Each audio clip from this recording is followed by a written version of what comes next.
Hello everybody and welcome to Gamers Without Borders. I am TestZero and this is episode 25, and these are my two co-hosts, Ozzie Arcane and Johnny Chase. How are we doing this evening, gentlemen? I'm doing alright. Johnny, we're so sorry we had to drag you away from GTA 5. Well, by the time this comes out, I'll probably have already beaten it and pwned a lot of noobs on multiplayer, but this is gonna be done, so let's go. Let's go. Lovely that we dragged you away from entertainment to do work. Oh. So, in the last episode, we talked about franchises that need to die, and we're expecting to see some interesting comments on that one once it goes out. But we've decided to flip the coin to the other side of the table, if that's actually a phrase anybody even says, and talk about franchises that need to come back. All of them. And of course, like last time, please feel free to leave your answers in the comment section below. We have our little list of games here, many of which are quite personal for us. So who wants to start us off? Johnny, you picked out a lot of the list. Maybe you should pick the first one. Alright. I think the first one I'm gonna pick is Star Fox. Now, I mean a proper Star Fox, because the series is kind of just faded away. I mean, the last major release was Star Fox Command on the DS, I think, and prior to that was Star Fox Assault, which wasn't even developed in-house by Nintendo. It was made by Namco. It's really taken a shot, thanks to Star Fox Adventures, which wasn't even a proper Star Fox game. It was a N64 game called Dinosaur Planet that later got turned into a Star Fox game. I would love to see, even on this new now that we have an HD Nintendo console now, why not a new Star Fox? I think a lot of people are clamoring for a new Star Fox. You look at Star Fox, it really has not gotten quite as much respect as a lot of the other main Nintendo franchises have gotten. Even compared to something like Mario, Legend of Zelda, Metroid, even Kirby is much more, has a lot more stuff going for it. Star Fox really kind of falls behind, which is weird considering how many characters have made it into Smash Brothers. Yeah, that's and they all play exactly the fucking same, but that was a complaint for another episode. That's one thing that always confuses me about a lot of Nintendo's properties, is they have so many games that they just refuse to bring back. Yet the characters keep appearing in Smash Brothers game after game after game. If the character's so popular, you gotta put them in Smash Brothers. Why aren't we getting new games? Like Earthbound. When was the last new Earthbound game we got? None. People were clamoring, oh my god, we're getting Earthbound 1 on the Virtual Console. Which is technically the second game. Exactly, in the series, we're getting Mother 2. But I think, what was the third one on N64 in Japan? It was originally going to be on the 64DD, but that flopped, so they remade the game for the GBA. That was a mess. We never heard the light of the Discoon. And I think Star Fox could be in a very interesting position if they brought another one out now. Because, aside from us just not having a Star Fox game in a long time, you don't really have space fighter games anymore nowadays. The most recent one was something like Hawken, maybe? Because you don't have any of the Star Wars X-Wing games or anything like that anymore. You don't really have anything like that. You don't even really have that many games with, modern-day airplanes anymore. At least not that get any sort of advertisement. Well, you have, the flight simulator games, but they're not really combat style. It's like you have Ace Combat, and that's about it. That's probably the only known air combat franchise that I can think of off the top of my head. Like, everything else is just no one really cares a lot about the flight sim. But you're right to the fact that there's not really a game like Star Fox out there where it's either an on-rail shooter or open space type of space combat. And they could probably do a lot of really interesting stuff with it. I haven't even played any of the Star Fox games. That's sort of my admission. Just like I've never seen any of the RoboCop movies, but blasphemy. There's a lot of potential in the Star Fox series, and I like the characters. I know people are kind of like, oh my god, furries, who the fuck cares? They're cool characters. Well, if that was a big deal, Sonic wouldn't still be around. Exactly. Star Fox has a lot of potential that Nintendo just seems to be avoiding and eschewing in favor of other games that, I guess, sell more because they have more games that they make for them. It's like, so why do you think they haven't had a new Star Fox game in a long time? I think it might be due to the fact, because someone asked a Japanese developer why there hasn't been a new F-Zero in a while. maybe the fact that Nintendo wants to be sure that they have the right game, that they just don't want to shove it out there just for the sake of having it out there.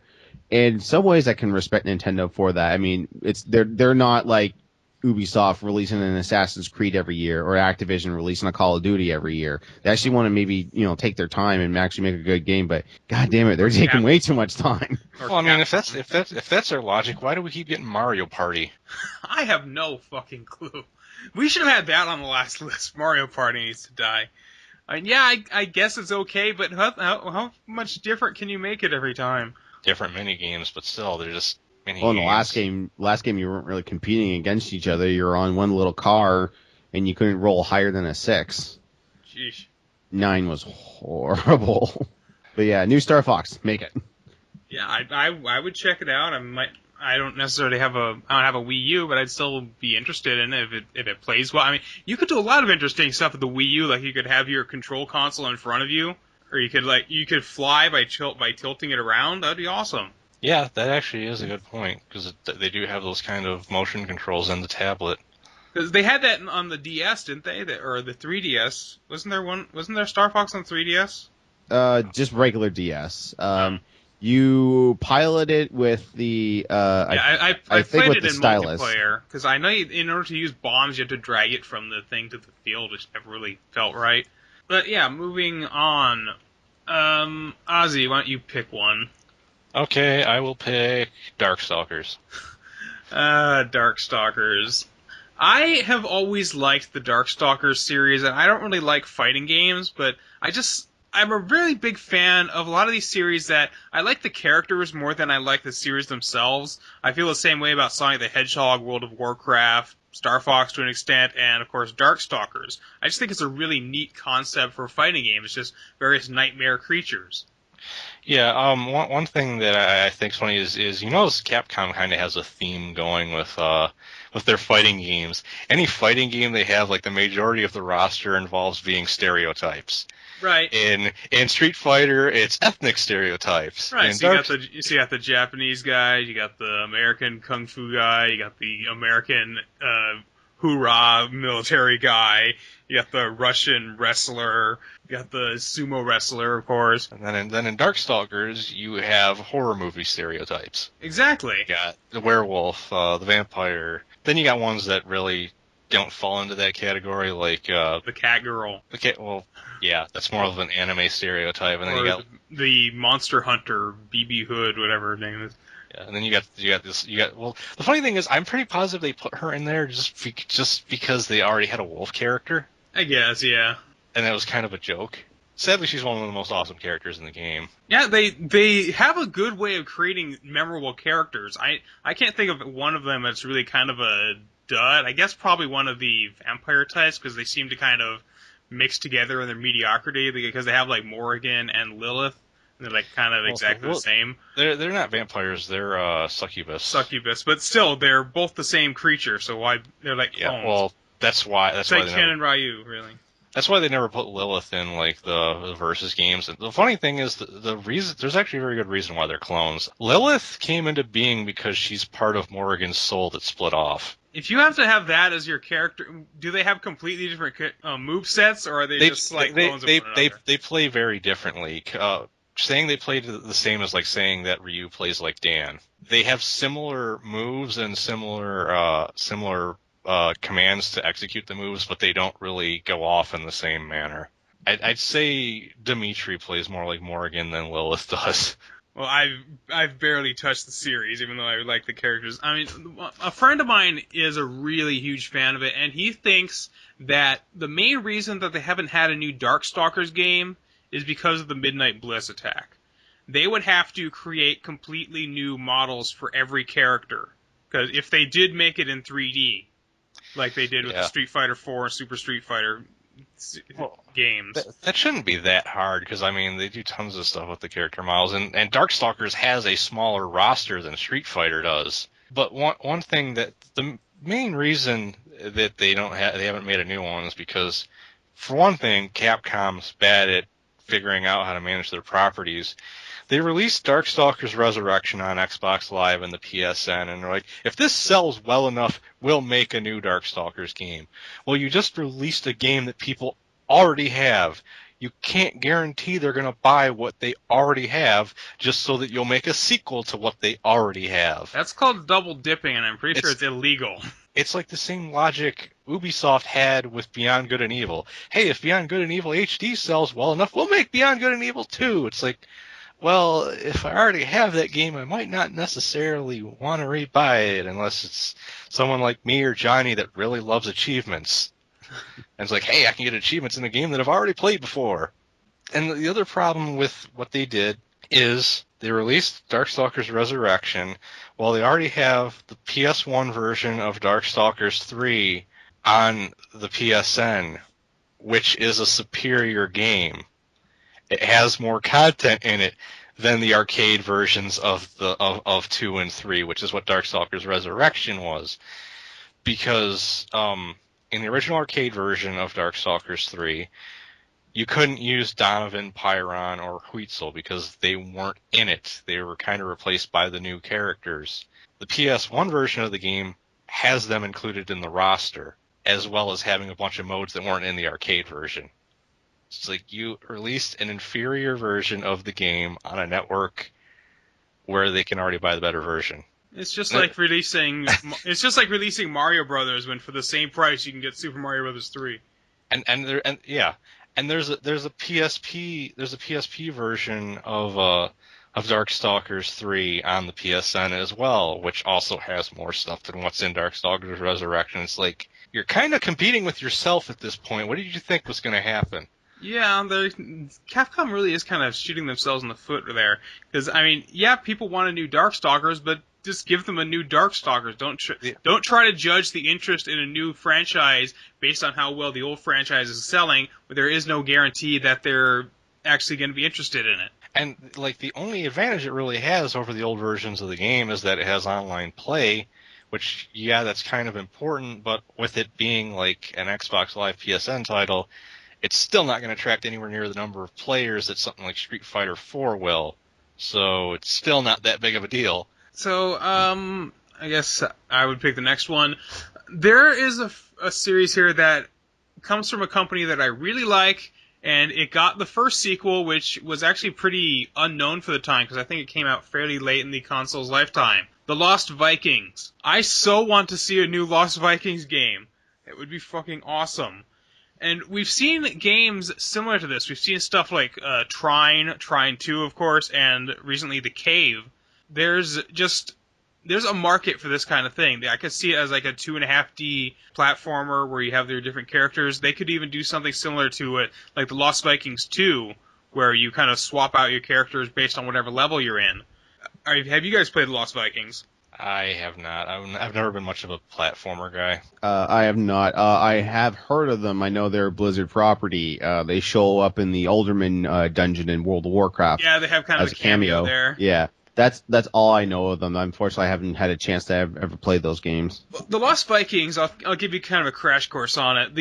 It's set in this weird, like, kind of anachronistic setting where they live in, like, this Norse area, and they're abducted by aliens. And they're kind of yeah, they're abducted by an alien who wants them for his, like, intergalactic zoo. But they escape, and now they end up time jumping all over the world. So they're like go to prehistoric places. They go to Egypt. They go to like jungles and stuff, and they each have a different set of abilities. One of them can run fast, and he's the only one that can jump. The other one has weaponry, and the other one carries a big shield that he can actually use to glide if he holds it over his head. And you have to use each of their abilities and get them all to the exit. And you switch between them using the shoulder buttons. There's also a mode, the Genesis version, you could actually play 2 players at once. And I think you can do that with the Super NES version as well, I'm not sure. But there was just a really good control scheme to it, and it was hard in the sense that if any of the Vikings died, you had to start the level over again, but it didn't automatically do it. So it was kind of like you had to confirm that you suck by quitting out and restarting.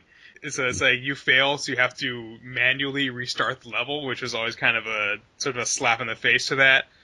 But it was neat because even if you did die, you still could kind of continue exploring the level and kind of figure out what puzzles you'd be up against. Another thing I liked about it, I might have mentioned this in our episode about the passwords, but each of the things in the each of the levels didn't have a name, but the password sort of had a word that was relevant to the level itself.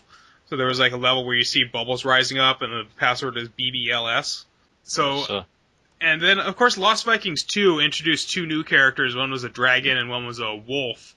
And they had abilities as well. The dragon could fly and breathe fire, and the wolf could slash and jump around. So he was similar to Eric the Red in that sense, where he could. And then they would swap out individual things. So sometimes you would have one set of Vikings and then the heroes. So you would always have three characters, but sometimes they would be a different loadout than others, and based on that loadout, it would only work for that particular level. So they kind of changed it up, so it wasn't always the same three characters in every level.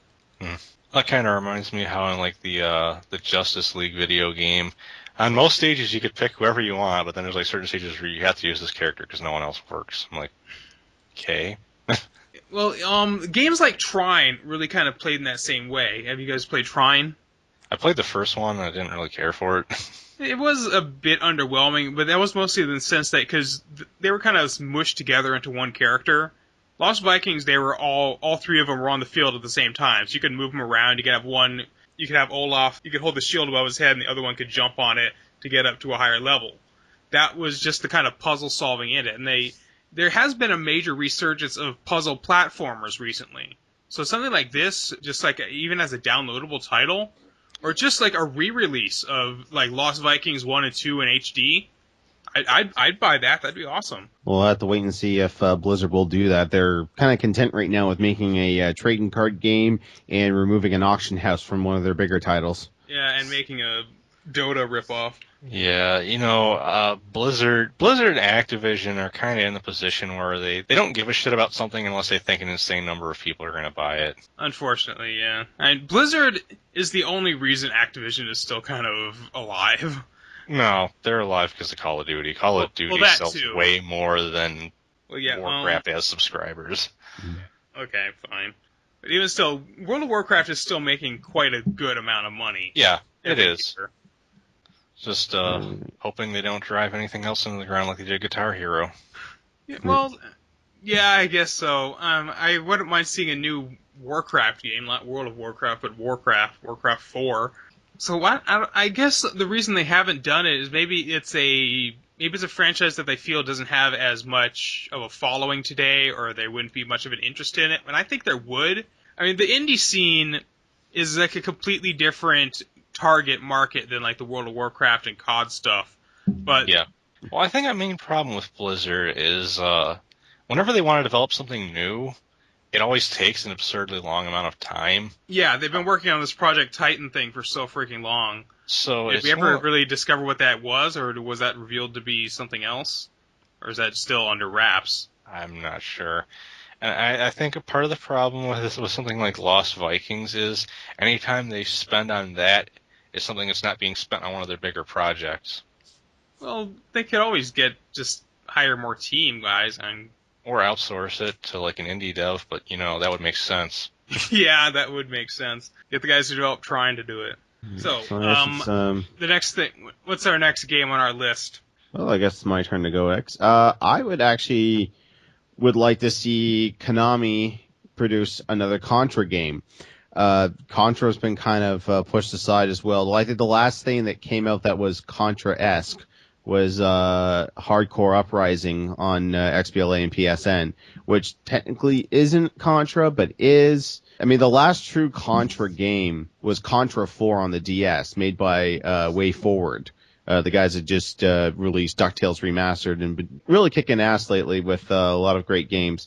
I would love to see another Contra updated. Like, keep it simple, keep it side-scrolling, because we don't need another 3D Contra. I think 3D Contra that was on the PS1 was horrible. Well, if they did do it side-scrolling, they could at least do it like 2.5D. They could do they could do it sort of the style of Shadow Complex, where you could kind of shoot into the background at certain segments. That would be cool. Or they could do something like Street Fighter 4, where they use 3D models, but it plays like a 2D game. Exactly, 2.5D. Definitely. I mean, the only thing I don't want them to do is I don't want them to nerf the difficulty to appease everyone. I mean, No, they keep it just have hard. they just have a difficulty setting: easy, medium, hard, extreme, hardcore, whatever. Yeah. Well, that's what Way Forward did with Contra 4. Even on easy, that game was extremely hard. Like, I can barely make it past, like, the first 2 or 3 levels of Contra 4 before I just turn it off and give up and cool my jets before I even attempt to go back to it. If you want to try a really hard game for like Super NES era, look up Gym Power: The Lost Dimension in 3D. That name sounds sounds familiar, but I familiar. don't know what it is. Amazing soundtrack, balls hard fucking game. Actually, no, I gotta take that back because I think not Contra 4, but Contra Rebirth on Wii Virtual Console, on the WiiWare. That was the last Contra game to be released. And I think Way Forward did that one too. So, Way Forward, if you're listening, once your Shawnee Kickstarter ends and you go and make that game for all the consoles, because I know it's going to succeed, let's get a Kickstarter for another Contra. I could totally see that working. Yeah, new Kickstarter for a new Contra game, Contra 5. Yeah, that would work. Or even, like, I'm thinking back to Contra Hardcore on the Genesis. Like, I think I mentioned before that it's a shame. It's criminal that Castlevania Bloodlines and Contra Hardcore were never released on any type of digital means, not on the Wii Virtual Console or on XBLA or anything, because those were phenomenal games for the Genesis, and I can't believe that those were never released again. Like, there's no re-release, there's no Virtual Console versions of those games. Yes, I sometimes I question how Konami handles their properties when it comes to anything that's not Metal Gear Solid. Well, they haven't been too shy about releasing a lot of Castlevania games, even though a lot of them have sucked recently. Like, pretty much any of the 3D ones have been crap, like the Castlevania fighting game, the freaking Lords of Shadow. Yeah, Lords of Shadow. Didn't Lords of Shadow get a sequel? It's getting a sequel. It's not out yet, but it's coming. And the 3DS Mirror of Fate is getting an HD re-release on home consoles. But Lords of Shadow, I just couldn't finish that game. I don't even know how far I'm into it. It's been a year since I played it. Like, I tried playing it and I'm like, I'm not having fun. This isn't fun. This isn't Castlevania. I just put it down. I don't know if I'll ever go back to it. So yeah, that's always a disappointing thing when you pick up a game that you want to play and you realize this isn't fun.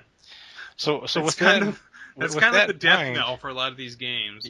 With that in mind, you got to think: do you really want them to bring Contra back, or are they going to fuck it up? Well, when was the last bad Contra game they made? That was the 3D one, wasn't it? The Contra Legacy of War, I think it was called, on the PlayStation 1 one. Like, Shattered Soldier and Neo Contra actually weren't that bad.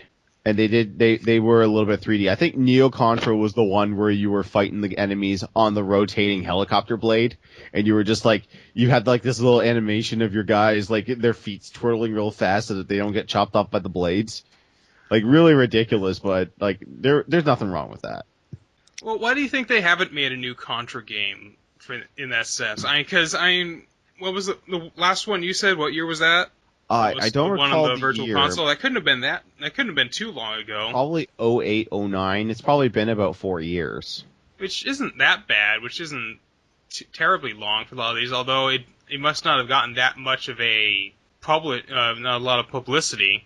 No, maybe if you consider Hardcore Uprising on XBLA and PSN part of Contra, if you count that one, then it hasn't been that long. But something other than it's just Contra, like, don't change it, don't make it like all like super futuristic. Or like, I never played Hardcore Uprising, so I wouldn't know the whole backstory. From what I see from it, it's just like, okay, we got to put your stereotypical teenage anime characters with biosuits and big guns. Well, no. Give us what Contra, at least in the States, was about. You look at the cover art for Contra on the NES. It's Sylvester Stallone and Arnold Schwarzenegger from Predator. Well, I was gonna say, when you look at the cover, you see Rambo and his sidekick Rambo.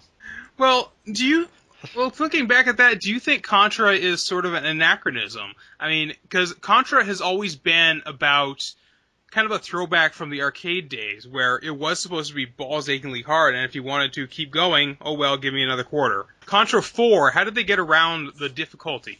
How did they implement the difficulty? They did it. They gave you difficulty options. Well, how did they handle game over? How would you get a game over? It's been a long time since I played 4, but from what I recall, various difficulties would give you X amount of lives and X amount of continues. I think easy had infinite continues. I'm not sure. I think like after that, then you got like your 5 continues, 3 continues, as it were with any with the home console Contras. They only give you X amount of lives and X amount of continues, and then it was game over. Okay, so I mean, I think with a lot of games, the way they're going is they're trying to make games that can be beaten, which is why a lot of people are saying gamers are coddled today, that they make games that are so hard that you can't actually beat them. But a lot of games are designed in order to be beaten, which isn't necessarily a bad thing. It's just a different way of designing these kind of games. So the Contra series, very much so, could just be an anachronism, and they really don't have any market for those types of games today. Oh, we'll see, because this podcast is going to be released in a few weeks, and we'll see, because AVGN Adventures will be released on Steam in the next couple of days as of this recording. We'll see how that goes, because the buzz going around from people that have played it, they say it's really hard, but very rewarding when you actually figure out how to take down these enemies and how to progress in the level. But that buzz seems to be going around from people who are sort of old school gamers, who kind of grew up with this kind of stuff. How will it feel for younger gamers who are used to playing games that are just you play through them and you win just by playing through them? Well, AVGN shouldn't be played by children because it's going to be very, very vulgar. I think if they had to send this off to ESRB, because it's on Steam Greenlight, it doesn't have to go through the ESRB. But I think it was ScrewTac Games' intention to make this game like adults only. They wanted to get like adults only on purpose. Well, younger doesn't necessarily mean kids, because I mean you got to remember people that are like gaming has been around for quite a long time. There's people that are like 18, 19, 20 are they're adults, but their first console was still like an N64. Yeah, it makes me so old when I hear podcasts and people on YouTube saying, "Oh, when I was 5 years old, I got a Nintendo 64." And I'm like, I grew up on Intellivision. I had an Intellivision. And then I had an Atari 2600. I was playing Combat with my brother on a black and white TV. I grew up with Pong. I played stuff. I played marbles. I actually did play. Did you play Marble Madness? Yes. I'm actually not a big fan of Marble Madness. It's a bit too short. The problem with Marble Madness is if you're able to beat it, then there's really not much of a difference between beating it and speedrunning it, because there's such a close time limit. I don't know how me saying that was going to make you go off on a tangent, but somehow I knew that. But okay, Ozzie, I guess it's your turn to pick a new topic. I'm going to pick Wizards and Warriors for one major reason. The third game ended on a cliffhanger. Not a lot of people played the third game. I didn't even know there was a third game until I discovered emulation, and I just saw the ROM randomly in my collection. The third game basically ended with the setup for Samurai Jack. Before Kyros made the final blow, Malkiel threw open a portal in time and flung him into the future. That's how it ended. I'm like, what just happened? Gotta get back to the past, Samurai Kuros. That's cool. I never played the third one either because it was way late in the NES life cycle. I think that's why a lot of people didn't play it or even knew about it. Yeah, probably. I think I found out during I flipped through an old Nintendo Power and saw it because I was playing through Iron Sword Wizards and Warriors 2, and then I saw Wizards and Warriors 3. I was like, oh my god, they made a third one. I'll go look for it. Couldn't find it anywhere. It's actually pretty cool in the sense, although it's weird that you spend the whole time like in the city. But it's almost a Metroidvania style, which is really pretty cool. It's one thing was the problem with it. It was, like you point out, you guys not knowing about it, is it came out in that time. Like you said, it was late in the NES time period, and Super Nintendo was probably out at the time. And a lot of NES games that came out after that, people didn't notice, and like a lot of stores didn't carry them. Like Dragon Warrior 4 had the same problem. I couldn't find that game anywhere. So it seems like pretty much. I'm surprised they didn't try to do like a Wizards and Warriors for the Super Nintendo. Yeah. The main problem with it getting revived now, and the funny thing is the guy that made Wizards and Warriors 3 actually says he'd like to continue the series, but he can't because Acclaim is dead, and the company that acquired most of their library is content to just sit on it and not do anything with it. I have a friend who's in that same problem. He wrote a script, and the company bought the script, and they're not making it. Because that's why none of these games are on the Virtual Console, because the company that owns the Acclaim's library of games I don't really get the logic of doing that. Because it's not like a big video game publisher that bought it. I forgot who it was. And that's the thing. That's why I can't remember. It's like a no-name company that owns the rights to it. And it's like, why would you buy something like that if you're not going to do anything with it? It makes no sense.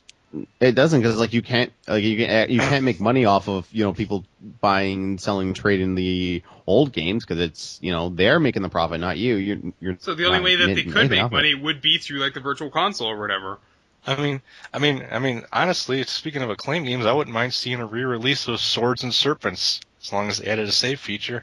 But once again, that's Acclaim, and like anything that's tied to Acclaim, we're not gonna see, because the people that own the shit are a bunch of assholes. I'm trying to think now of franchises that Acclaim had that have been released because they were bought up by other companies. I mean, they had a WrestleMania game, didn't they? Yeah. But it hasn't got re-released. The last Acclaim game that they did with the WWF was Attitude, and then THQ bought the license for their tons of they just made a different engine for every console at the time, but yeah, they bought WWF after that. I've just realized something. Everyone that owns the WWF license for video games goes out of business. I don't think 2K will be going anywhere soon. I mean, their sports games are pretty good, and I mean, they've got the BioShock license, so they're not going to go anywhere. And Borderlands. Yeah, Jeez, I'm not going anywhere. The other one Acclaim. Oh yeah, they had NBA Jam and NFL Blitz. They had, and then EA bought that up. A lot of the Simpsons games, Bart versus the Space Mutants, Yeah, Bart versus the World, Bart's Nightmare. EA bought the Simpsons license. I think they still own it.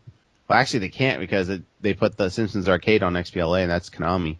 Yeah, but they might have got royalties from it if they worked out an agreement. Mortal Kombat was Midway Acclaim. Yeah, I think we're going all off topic. Midway didn't have anything to do with Acclaim. Mortal Kombat was just Midway. That's a whole different story. Like, I think one of the things with Acclaim is they largely did licensed stuff. So unfortunately, their original properties went down with the ship. So how would you bring back Wizards and Warriors into a not necessarily modern setting, but for a modern system? I think really if they wanted to bring it back, because like I said, the writer or director or whatever for the previous game actually said he would like to make a sequel. I think probably his best option would be to go to Kickstarter.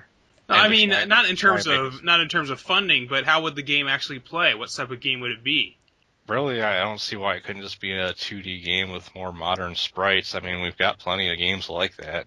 Maybe not ones that play like Wizards and Warriors, but we have plenty of 2D games getting released from indie devs and stuff like that. Well, yeah, but there are a lot of games that do that. I don't think it would really stand out in that sense, other than the fact that it's Wizards and Warriors, which really is kind of a generic title, let's admit. Yeah, but you have a sword, and that's all that matters. And you're Fabio in part 2. I never understood that. Like, why Fabio on the cover? That's clearly not what Kyros looks like. He has a freaking beard. Johnny would be a better model for Kyros than Fabio.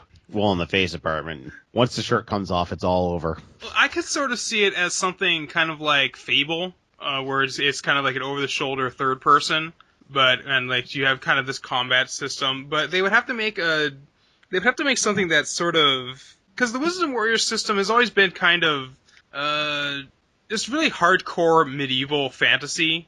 Yeah.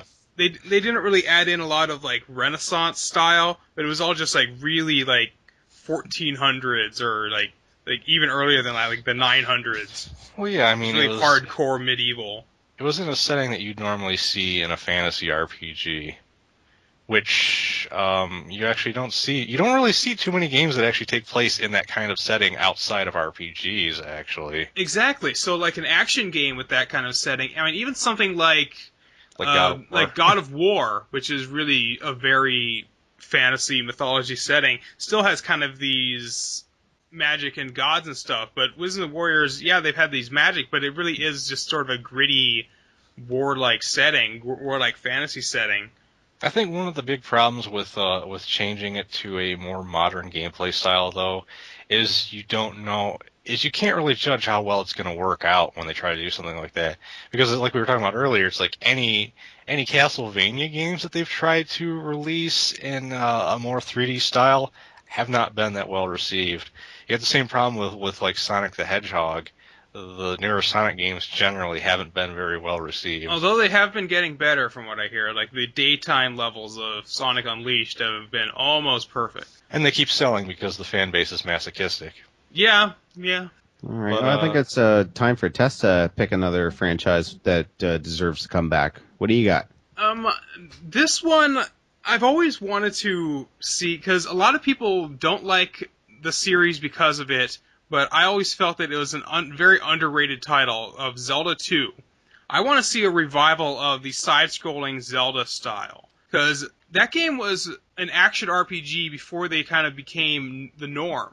Like, it had aspects where you would gain experience points and level up that you would see in, like, Symphony of the Night and the later DS Castlevanias, and it started doing that back in, like, 1987. So this thing predates all of that. And you know, the funny thing about Zelda 2 is I can think of another game that was similar to that was from a series where everything else in the series played similar to Zelda 1, which is the Wise series. The East series? Yeah. Yeah, Ease. Because the third game, which was on the Super Nintendo, played like Zelda 2. The only other game... And the sad thing is, they remade it to play like the rest of the series. They did a remake and made it play like the rest of the series. I'm like, why did you do that? Why did you do that? It was unique. It was unique. The only other game I can think of that looks like it would probably play like Zelda 2 is like Xanadu, because that has a very similar look to the way it plays on the NES. Fasanadu? Yeah, that's what it was. There was also Battle of Olympus. Yes, Battle Olympus, it plays a lot like Zelda 2. And the Rambo. And Rambo. And Rambo, yeah. Of course. Which was almost a dead ringer for the game. But there was a game that came out not too long ago. It was sort of a freeware game I think it was called Legend of Princess, where you actually played a pink-haired hero in like a side-scrolling action setting, but they had an art style very similar to Link to the Past. And actually, a game I can think of that's actually currently in development that has a similar look to it, the way it plays, is actually a JRPG being made by Ubisoft, which is not a Japanese company. It's called The Child of Light. It looks like that kind of game. Well, if we're going to argue about semantics with JRPG, Penny Arcade on the Rain-Slaked Precipice of Darkness is still technically a JRPG. I know. In terms of But gameplay. you get my point. It's just kind of funny that they're advertising it as a JRPG from a non-Japanese company. But it's called The Child of Light. It looks like it plays kind of like that. Might be interesting to look into. Yeah, of course, they're not going to make a new side-scrolling Zelda game because, one, they don't really make side-scrolling games anymore. All the Zelda games have been third-person over-the-shoulder style, which, yeah, okay, that's a good way to do it. But I felt the combat system in Zelda 2 was solid. I really don't... The only reason people hate on Zelda 2 is, A, because of the pretty steep learning curve, and B, because it's different than all the other Zelda games. And the second one... The second argument is bullshit to begin with. That it's just different. What's wrong with being different? All the Zelda games have been very, very similar to one another. And the other problem with saying it's different is it was the second game in the series. There was only one other game to compare it to. Exactly. There's only one other game to compare it to. And one was over the head, one was action. I actually liked Zelda 2 more than the first Zelda game. You never know. Maybe they'll release a new one on the Wii U and they'll call it New Zelda U. I don't know. I have no idea what they're going to do. I'm obviously making a pun about the new Super Mario Brothers Super Mario series. Bros. And of course new Super Luigi, whatever. But yeah, it's one of those things where it would be cool, but they're not going to do it. Yeah, they're totally not. I guess in the sense that if we want to see a new game like this, the fans will just have to make their own. I actually started designing my own. It's actually set as a spin-off to Zelda 3. So it's set in the same setting as Link to the Past, with like the Light World, Dark World, but it's in a completely different continent, completely unconnected to Hyrule. Yeah, I mean, really, the only other thing you could hope for would be like a spiritual successor. Yeah, which really you could say a lot of that. You could really say that about a lot of the games on this list, couldn't you? Yeah, kinda. Johnny, you're next. All right, let's see here. I'm just going to go through the list here, and I would like to see Rare make another Conquer game. Because it's been way too long since Bad Fur Day and Live and Reloaded, which was back then considered an HD remake, even though it wasn't technically HD. But they had, like, Conquer. Conquer. They're similar sounding names. Conquer was a lot of fun, and it really pushed the limits of the Nintendo 64. That's mainly why you see Conquer cartridges go for $70 and up. It's because Rare didn't make a whole lot of these cartridges. They cost a lot of money because you had to put a whole lot more memory in that, especially with all the voice acting and the sound effects and things like that. It's actually, I was watching the gaming historian talk about Dinosaur Planet before it became Star Fox Adventures and how expensive it was going to be for Rare to produce this game because of all the work they were putting into it. And then they, like we were mentioning before, just turned into Star Fox Adventures on the GameCube. Then Rare got bought up by Microsoft after Star Fox Adventures came out, and then they remade Conquer Live and Reloaded and completely butchered the multiplayer. Because the multiplayer was so much fun on Super Nintendo. There's like so many different game modes. Like there's one for capturing a dinosaur egg and getting it back to your base before the dinosaur, bit your balls off. So like capture the flag, but with eggs. Yeah, pretty much. But like, it sucks that like with Rare, over the last few years, they haven't been really allowed to make the games that they want to make. Microsoft's just like, no, just make stuff for the Kinect. Kinect's going to be the best. He's going to be the new thing. And the only thing that they got close to making was Banjo-Kazooie Nuts and Bolts, but then that went down the tube because they're like, oh, all that platforming and collecting notes and jiggy pieces. Nah, just go build a car. Nuts and Bolts wasn't a bad game. It smacks of the fact that they wanted to put it into a recognizable franchise. So they could have made that game a completely different IP, but it probably wouldn't have sold as well. Instead, they made it into the Banjo-Kazooie game, and instead it was unnecessarily frowned against because, no, this isn't Banjo-Kazooie, goddammit. So they were kind of screwed from the start with that one. Yeah, but like with Conquer, like they could so make another Conquer because back in the day when Conquer came out, there were so many movie references, like the Matrix hallway level where you were on the pad, you hit the B button, and you start doing Neo slow-mo gunfire shooting. And of course, they wouldn't have as much of a problem getting through like ESRB nowadays because I'd imagine a game like that back then, even on the N64 system, as a mature rated game, that was probably a hard sell for them. But on the 360, since they got their thing with Microsoft now, or the 360 or the Xbox One, they could easily do a full adult Conquer game and not even worry about the ESRB on their ass. Yeah, because back in when Nintendo released that, not only they had to have they had the mature rating on the front, they had to put an additional warning in a white bold box that said this is not intended for people over the or under the age of 18. Even though it's fluffy animals. Yeah, you had to put a double warning on that. Because I actually double going warning back, all the way across the box. Do you remember that Conquer wasn't supposed to be this vulgar? He was actually supposed to have his original, just an original platformer where you went around collecting stuff. Conquer's Pocket Tales was the original game. Yeah, on the Game Boy Color, and then they were going to have I think it was called 12 Tales for the N64. But then a lot of those elements got put into Banjo-Kazooie and Banjo-Tooie, and then they're like, okay, what do we do with Conquer? He's got his GBA game. He's in Diddy Kong Racing. What do we do with him?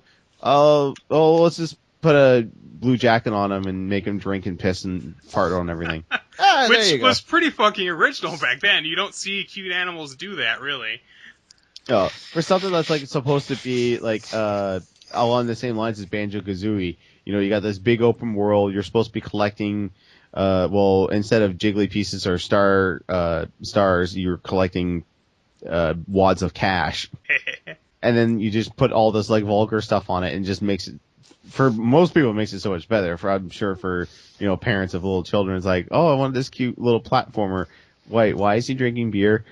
Why is he pissing on people? Why is there a singing piece of shit? Why is he swimming through a lake of shit? Oh god. Oh, that was another thing that bothered me about Live and Reloaded. On the Super Nintendo, they allowed them to say shit. They couldn't say fuck, but you could say shit. On the Xbox One, original Xbox, you could not. They wouldn't let them say shit for the Great Mighty Pooh song. Like as soon as it comes to the point where he says shit, it just goes. Like, why would you censor that? Yeah, why would they censor that on a newer system that has a more adult audience? Especially when a game like 50 Cent Bulletproof has such bad language in it. I don't understand. It smacks to me of Microsoft not actually understanding who the game was targeted at, even though they owned it. I mean, you gotta remember, there was that story about some guy from Microsoft going to the Rare development office or whatever, and they saw a picture of like Donkey Kong and they're like, oh, we own Donkey Kong now? Oh. Nope. They're like, oh crap, we better take that down. We would take that back to Nintendo.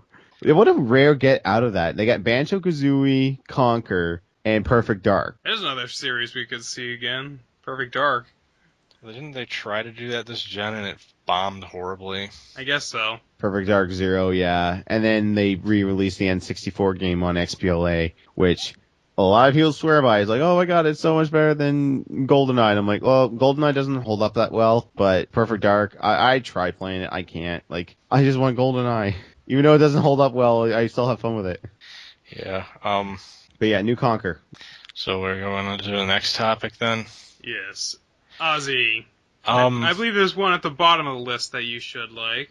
Unless you're talking about your list. Well, that can kind of tie in with what I wanted to talk about anyhow, which is turn-based RPGs. Right. Which funny, going off of the Conquer conversation we were just having, which was the thing with Microsoft, was Microsoft funded 2 turn-based RPGs this console gen at the very beginning of the generation, which was Lost Odyssey and then Blue Dragon. And then they went, those didn't sell as well as Halo, fuck it. We're not going to do anything like that again.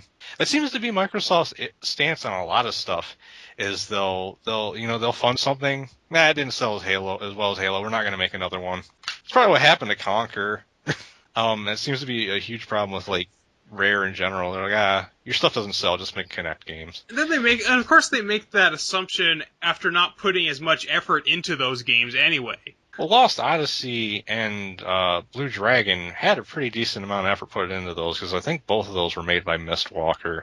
The problem is, JRPGs don't have that big of an audience. You can't expect it to sell that much. Yeah, they have a small fan base, but the people that like them, these things, JRPGs are often the best regarded games on any system. Like, if you look at any list from Metacritic, for like the best games on any console, it's all RPGs. Like, look at PlayStation. Top games on that console: Final Fantasy 7, 8, 9, for like Metal Gear Solid, which isn't technically an RPG, but then all the other RPGs on it, like Legend of Dragoon, Jade Cocoon, Azure Dreams, Final Fantasy Tactics, they're all RPGs. And of course, you could look the same thing at like the Super Nintendo. Best games on the Super Nintendo: Final Fantasy VI, Final Fantasy IV, Link to the Past, Chrono Trigger, Secret of Mana, Secret of Evermore. All RPGs, all JRPGs. These games are constantly getting highly regarded by people who are your fan base, and it's still like, no, it's not selling as well as Halo. But the one you were specifically pointing to on the list was the Gold Vox Dungeons and Dragons games, which I really loved. They released a couple of on actually no, wait, they released one of them on console. They released Pool of Radiance on the NES, which was interesting because even though the PC versions of these games were better, the console one was the only one that had consistent background music. Like when you're playing that game on the PC, it's fucking silent the whole time, except for when like the character's moving and it hits something. You kill a guy, they go, "And!" But They actually had this really cheesy sound effect, like you see it when you kill them, their sprite would turn into a skull and crossbones screaming, and you just hear and then they disappear, and it'd be like, okay. So, well, how would you bring back these kind of very simplistic type of games? Well, the thing is, they play very similar to the way games like Fire Emblem and Shining Force play, so it wouldn't really be that hard to bring them back. I mean, heck, you got stuff like I would assume XCOM Enemy Unknown probably kind of plays similar, except with guns. Yeah, it does play quite similar. I mean, yeah, in that sense, I would like to see a resurgence of turn-based, of not even necessarily turn-based RPGs, but turn-based tactics games. Because, I mean, there's one thing about real-time strategy, which is like, yeah, a lot of people are into that, but some people can't think that fast. They like to take their time. They need the turn-based concept where they can take their time and meticulously plan what they're going to do for each turn. It's like a very detailed game of chess. Exactly. It's the difference between chess and Speed, the card game. And one thing is with the gold box games, there were actually quite a few of them, because there were 6 Forgotten Realms ones and there were 3 Dragonlance ones. And one thing I would love to see happen is whoever has the rights to those, I'd love to just see them, the ones that already exist, re-released with, slightly better sprites and maybe actually adding music to them. And one thing is, a lot of these games, the Dungeons & Dragons Gold Box games, actually contain storylines that actually happened in Forgotten Realms and Dragonlance's canonical history. So they actually tie into what actually happened in those campaign settings. So in a way, people that are getting into Dungeons & Dragons now, if they played like those old games, they could see stuff that happened previously in the world they're currently playing in. And then possibly take those ideas and put them into the game, or into their own game.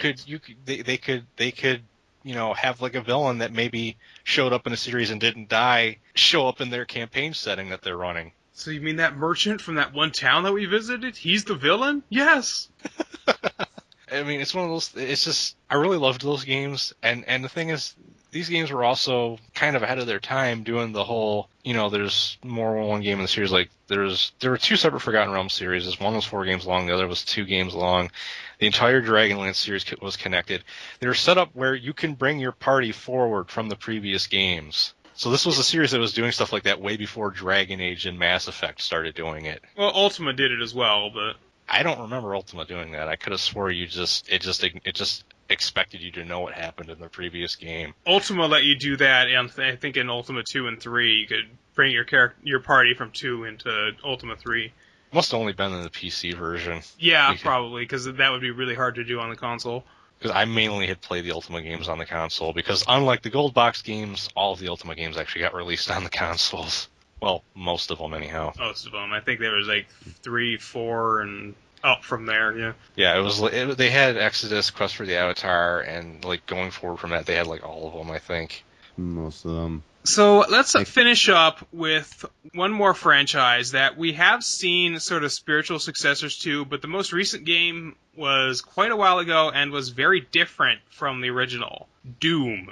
I think I remember hearing they're actually supposed to be working on a Doom 4, but they haven't actually like announced anything about it, so I don't really know what's happening with that. The only thing we've gotten out of the Doom franchise recently has been that Ultimate BFG edition of Doom. Which contained like the earlier Doom games. Yeah, it had and like a new reworking of Doom 3. Which I haven't played, but I kind of want to try it because I've heard mixed things about it. It's very much. The funny thing is, it basically is Doom HD trilogy. It's almost like one of these HD compilations because it's got the entire series on that one disc.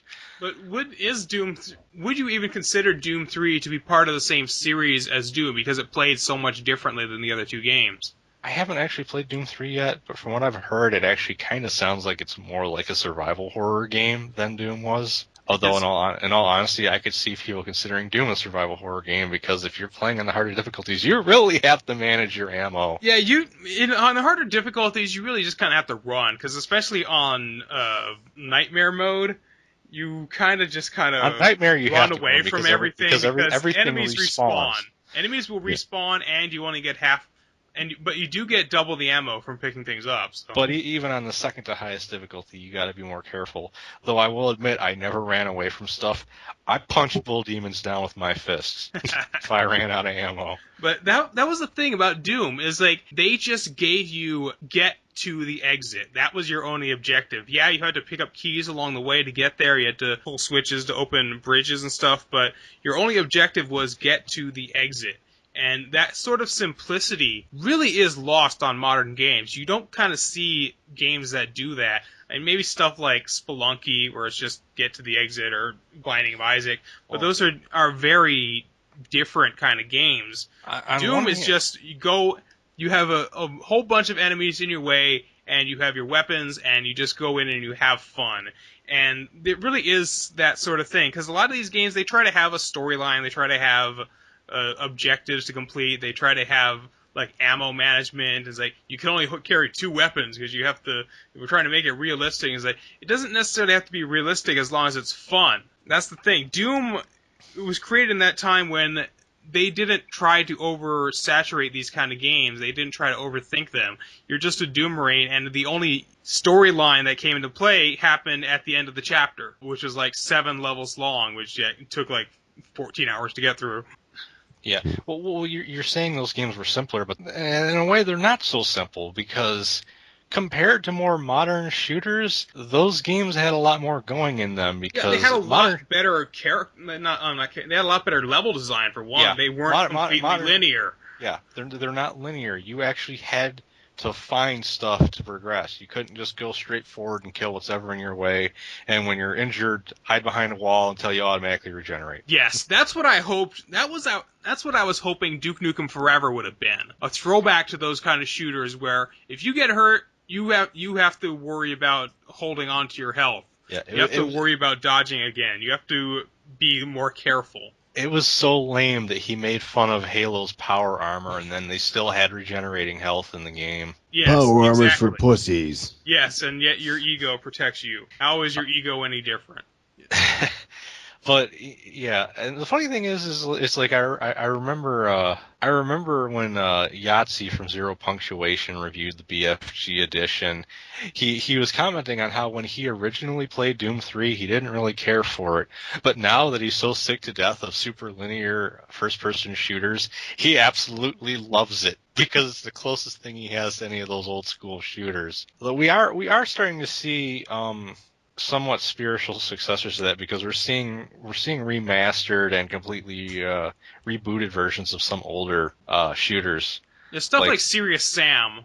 Well, stuff like Serious Sam was developed when Doom was new over there. But then Serious Sam came out when we started getting into stuff like Halo, which were the more linear, realistic style shooters. But then when Halo was out, in the place where Serious Sam was developed, they started getting stuff like Doom and Wolfenstein. So they're thinking, hey, this is what's popular in the States right now. Let's make a game similar to that. Well, yeah, now we're also getting stuff like the Rise of the Triads remake and what's basically a reboot of Shadow Warrior because it doesn't play anything like the old game, but it still has the same kind of feel.